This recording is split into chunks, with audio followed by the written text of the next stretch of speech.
Boa noite, queridos irmãos. Estamos hoje fazendo um trabalho para a fraternidade, amor e luz. Saúdo a todos os companheiros de trabalho desta casa, deste templo de oração, casa do meu coração. Saúdo a todos os trabalhadores, todos os frequentadores, assistidos da casa. Estamos felizes por estarmos aqui em tarefa e para tanto pedimos o auxílio da equipe espiritual, da casa, dos falangeiros amigos, sobretudo Deus e Jesus. E nós trazemos o tema hoje sobre uma reflexão sobre o Dia do Trabalho. Estamos no mês de maio. E apesar de muitas pessoas estarem enfrentando o desemprego, a falta de trabalho, ainda assim, todos nós aqui nos dispusemos ao trabalho.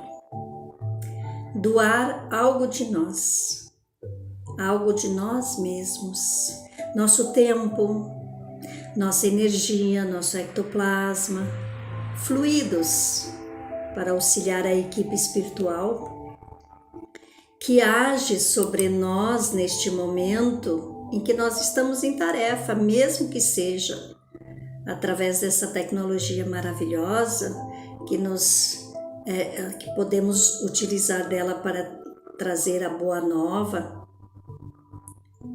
Nós estamos sim trabalhando, nos doando, né?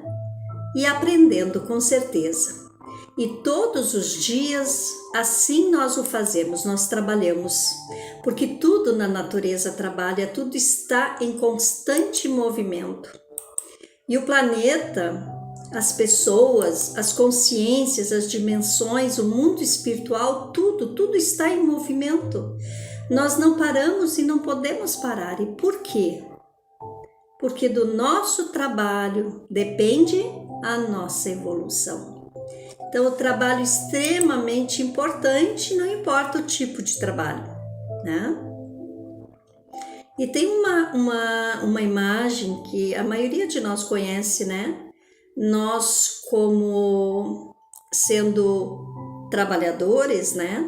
O trabalho é uma lei da natureza, da qual ninguém pode se esquivar sem se prejudicar, pois é por meio dele que o homem desenvolve a sua inteligência e aperfeiçoa as suas faculdades físicas e espirituais. Então não é somente o material, o espiritual também, né?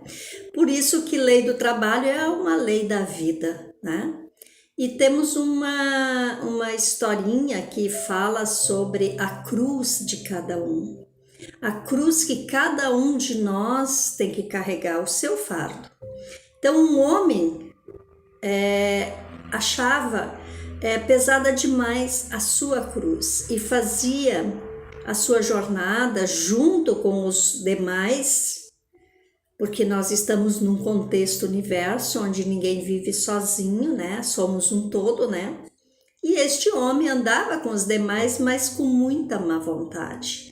Carregava seus problemas com má vontade. Pensou como ele poderia fazer para amenizar o seu fardo.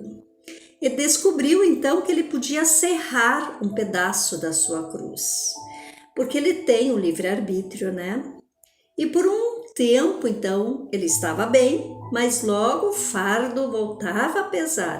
E aí ele decidia cortar mais um pedaço da sua cruz. Toda vez que ele quisesse facilitar a sua vida, ele cortava um pedacinho da sua cruz, certo?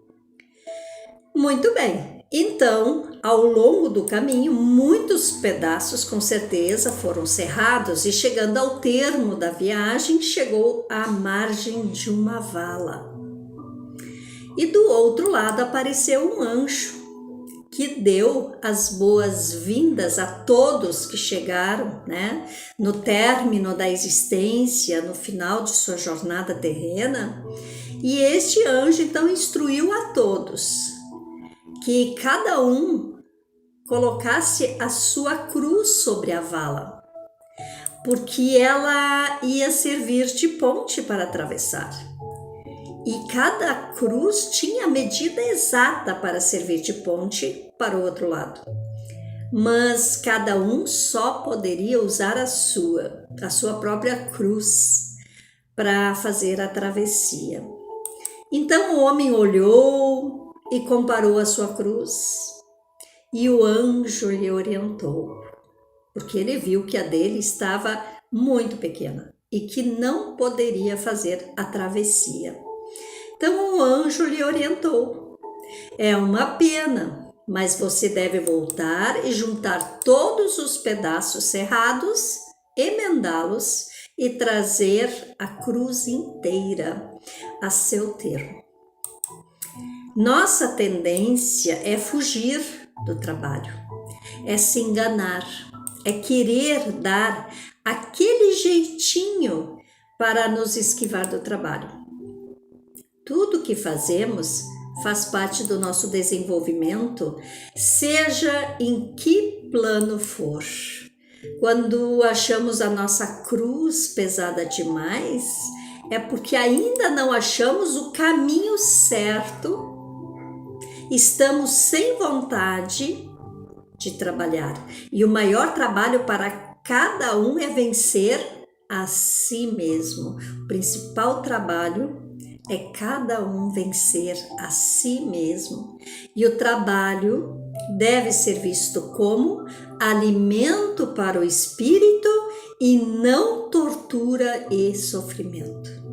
Então nós vamos analisar o trabalho não somente pelo lado material, sobretudo o lado espiritual, né? Para o nosso desenvolvimento moral, intelectual e espiritual. Então, no capítulo 5, em João, Jesus disse: meu Pai trabalha até agora e eu trabalho também. Nesta máxima que está no Novo Testamento, nós trazemos para a nossa reflexão não a cura em si mesmo, mas o convite de Jesus para o trabalho dioturno. Não tem dia certo, nem feriados, nem dias santos. Os judeus perseguiram Jesus por ele ter feito tarefas, trabalhos, curas aos sábados, e que pelo dogma religioso deles era proibido, né? Então perseguiram Jesus para matá-lo. Daí a fala do Cristo que diz: meu Pai trabalha até agora e eu trabalho também. A vida nos chama ao trabalho de renovação e somos abençoados com a luz do conhecimento. Nós já temos o conhecimento. Só mais um exemplo de que não paramos de trabalhar e não podemos se temos o Evangelho de Jesus como roteiro de vida, de existência. Então não podemos seguir somente o que nos interessa, e sim como um todo, né? Muito bem. No Livro dos Espíritos, na questão 674, Kardec pergunta ao Espírito da Verdade: a necessidade do trabalho é uma lei da natureza? E a resposta: o trabalho é uma lei da natureza. E por isso mesmo é uma necessidade. A civilização obriga o homem a trabalhar mais porque aumenta suas necessidades e os seus prazeres. Na questão 675, só devemos entender por trabalho as ocupações materiais? Não. O espírito também trabalha, como o corpo. Toda ocupação útil é trabalho. E na questão 676, ainda, porque o trabalho se impõe ao homem, por ser uma consequência da natureza corpórea. O trabalho força o homem a se desenvolver para se satisfazer. É uma força motriz que faz com que a evolução aconteça, ainda que não seja percebida. Ainda temos outras questões no Livro dos Espíritos sobre o trabalho e todas elas vão nos levar à conclusão de que é através do trabalho que somos levados a nos aperfeiçoar. Então, o trabalho é ao mesmo tempo uma expiação e um meio de desenvolvimento da inteligência, da mente. Sem o trabalho, o homem permaneceria na infância intelectual. Por isso que nosso alimento, nossa segurança e o bem-estar dependem do nosso trabalho e da nossa atividade. Muito bem. Há um limite no trabalho, o repouso? Sim, na questão 682 do Livro dos Espíritos, o repouso sendo uma necessidade após o trabalho, não é também uma lei natural? A lei do repouso? Sem dúvida, respondem os espíritos amigos. O repouso repara as forças do corpo e é também necessário para dar um pouco mais de liberdade à inteligência, para que esta se eleve acima da matéria. E qual o limite do trabalho? O limite das forças. Entretanto, Deus deixa o homem livre. Nós temos o nosso livre-arbítrio, né? O repouso vai nos permitir a não trabalhar em excesso. Todo excesso é prejudicial, seja ele no trabalho ou no repouso. Tudo em nossa volta deve ter equilíbrio. E o ócio é tão prejudicial quanto o trabalho em excesso. Quando os espíritos nos dizem que o limite é o das forças, é que sabem que na condição de encarnados, à medida que vamos envelhecendo, o corpo material vai se desgastando e perdendo assim habilidade e mobilidade. A mente ela continua, mas o corpo começa a padecer, né? Então temos sim o repouso, temos um limite sim. E o trabalho no plano físico, no plano material, não é nada melhor para o homem do que comer e beber e fazer com que sua alma goze do bem do seu trabalho. Também vi que isto vem da mão de Deus. Há ricos e pobres, porque sendo Deus justo como é, a cada um prescreve trabalhar a seu turno. A pobreza é para os que sofrem, né? A prova da paciência e da resignação. A riqueza é para os outros a prova de caridade, da caridade e da abnegação. Trabalhar não é sofrer, mas sim progredir, desenvolver-se, conquistar a felicidade.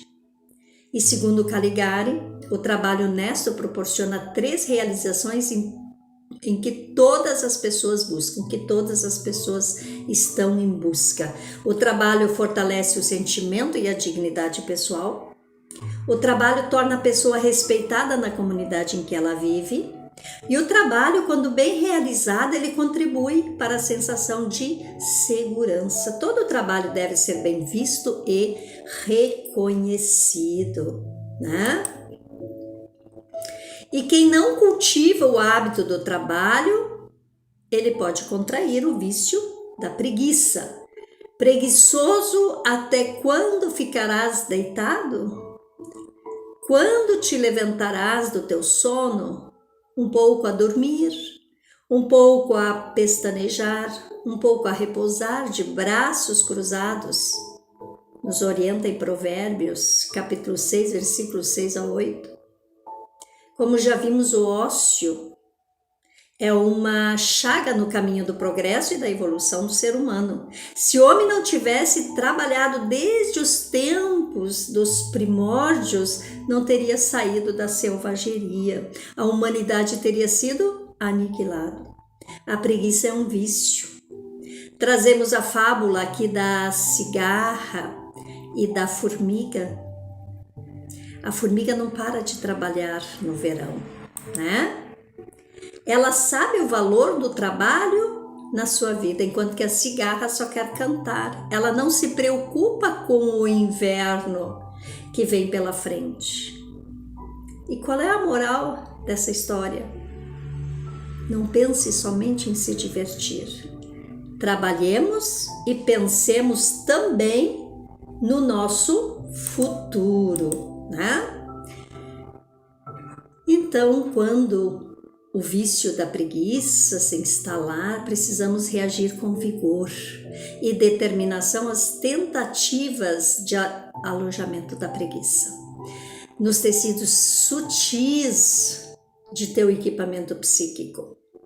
E assumir nova postura diante da vida e que nos oferece diariamente inúmeras oportunidades de trabalho para o nosso crescimento e desenvolvimento.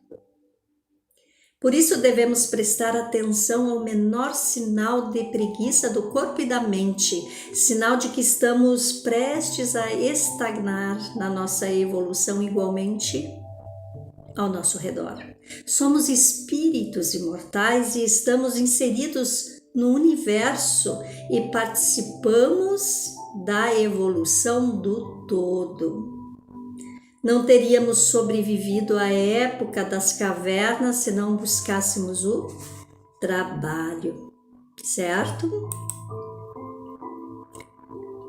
Desenvolver a noção e a consciência de que somos espíritos imortais, isso é muito importante, porém imperfeitos e sempre em evolução. Vai facilitar assim o nosso entendimento de que o trabalho é uma ferramenta de progresso material, mental e espiritual. Se estamos desenvolvendo um trabalho e não gostamos e trabalhamos por necessidade, o que acontece com muitos de nós, né? Acontece com muita gente desenvolver trabalhos que não gosta. O que nós devemos fazer? Para cada coisa existe um trabalhador. Precisamos descobrir o nosso lugar, buscando realizar todas as tarefas com empenho e satisfação, sermos gratos pela oportunidade de trabalho. E que hoje, neste momento, muitos não o têm. Mas quando conseguir um trabalho que gostamos e que nos dá prazer, com certeza nós seremos mais felizes. E é isso que nós precisamos passar para os nossos filhos. Que se preparem para um trabalho que lhes dá satisfação e prazer. Que não seja só para amealhar bens materiais, mas os que deem satisfação do espírito, contribuindo assim para um mundo cada vez mais povoado de espíritos felizes nos dois planos da vida.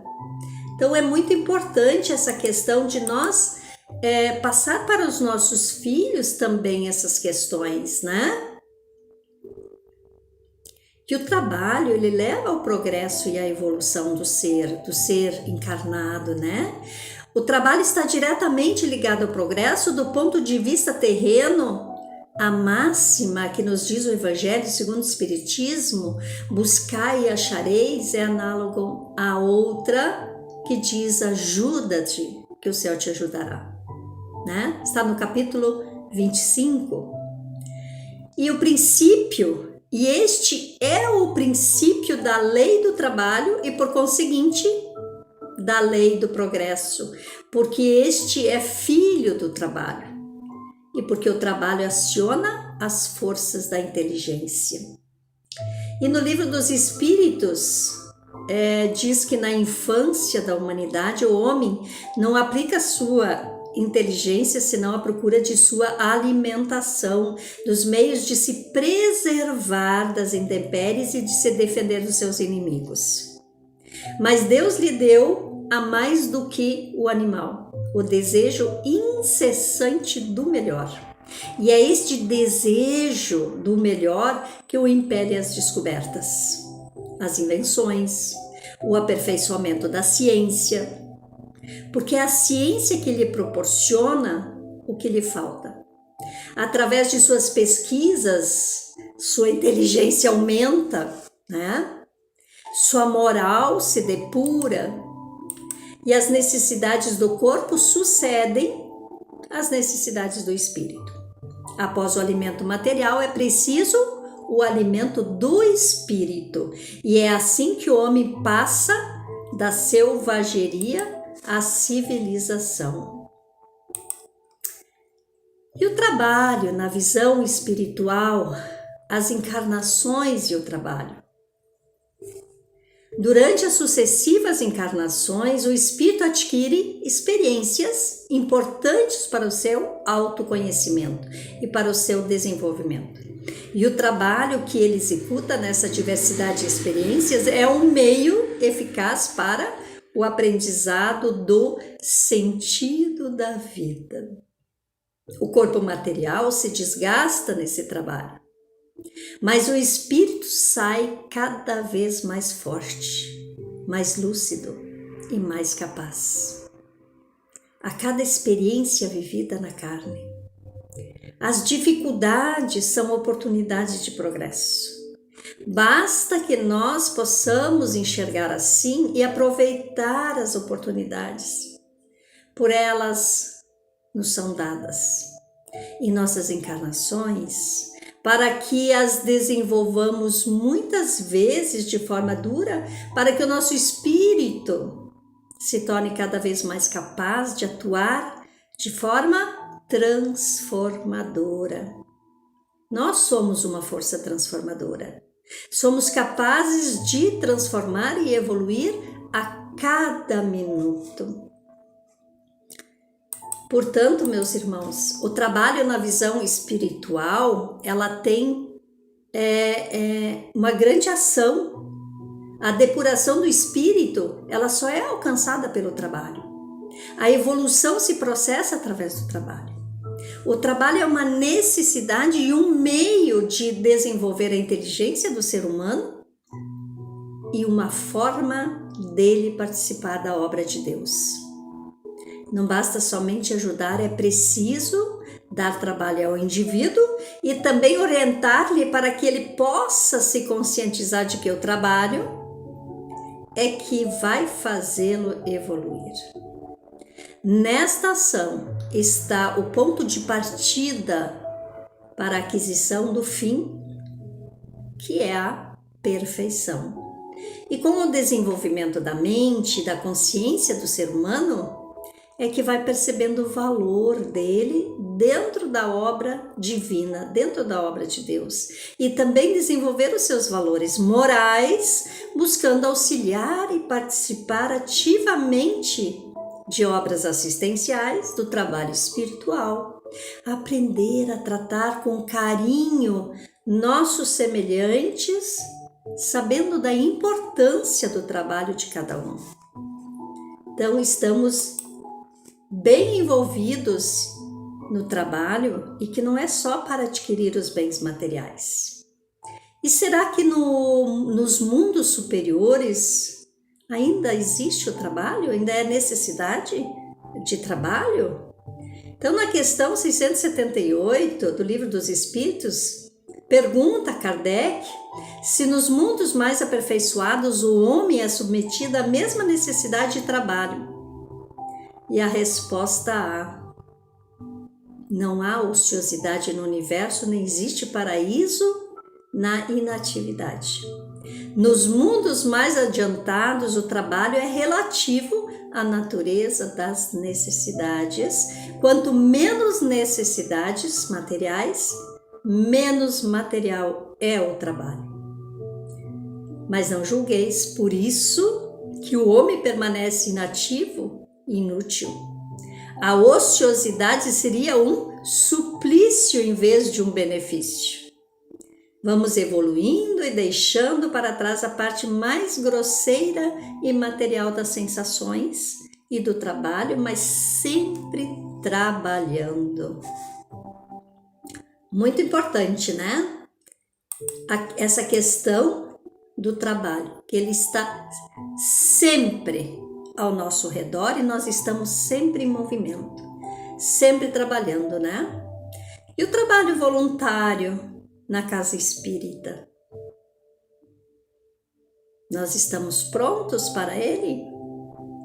Através do trabalho, o qual não decorre troca e nem permuta de remuneração, o espírito se modifica, crescendo no sentido moral e espiritual. Através da autodoação, ele consegue se superar e revela-se instrumento da misericórdia divina na construção da felicidade para todos. Somente o nosso trabalho coletivo pode engrandecer ou destruir o organismo social, e somente o organismo social pode tornar-nos individualmente grandes ou miseráveis. Então, o trabalho no centro espírita é como se nós participássemos de um laboratório de oportunidades para o nosso desenvolvimento. Nós somos, cada um, uma célula de um organismo vivo chamado casa espírita. E devemos nos cuidar para que, quando cheguemos e ocupemos o nosso lugar dentro deste organismo, possamos desenvolver o nosso trabalho da forma mais perfeita para que o organismo funcione também perfeitamente. Uma célula doente, ela vai atrapalhar o bom funcionamento do organismo. Se necessitará ser cuidada e tratada para então voltar a trabalhar. Então, quando nós estamos trabalhando numa casa espírita, nós precisamos primeiro nos tratar, para depois poder doar-se, né?